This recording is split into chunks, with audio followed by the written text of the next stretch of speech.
Gəlin görün biz hara gedirik? Biz gəlmişik Lerikə. Gedirik Mistan dağına.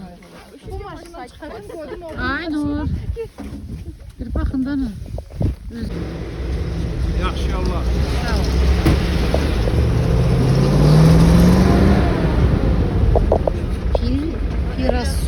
Biraz sonra kendinden.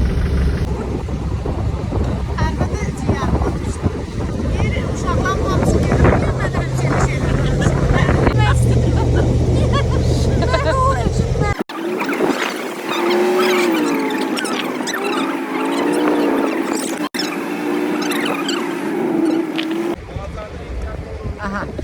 Hoşum. 22'si. Biz hardayıq? Nuşaba xanım, biz hardayıq? Biz hələ heç hardayıq. Biz Leriçin Pirne kəndindəyik. Pirasora kəndi. Pirasora kəndindəyik. Gedirik Mistan dağına, Mistan zirvəsinə. Hə xanım? Bəli. Nətərdir настроение? Bəli. Hazırsan getməyə bizdən hiking-ə. Biz gedirik. Hə Aybəniz? Bəli. Aybəniz səsi. Bizə yaxşı yol, bizə uğurlar. Da, bizə uğurlar.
Nətər Mən işə? eləyəcəm. Eləyəcəm.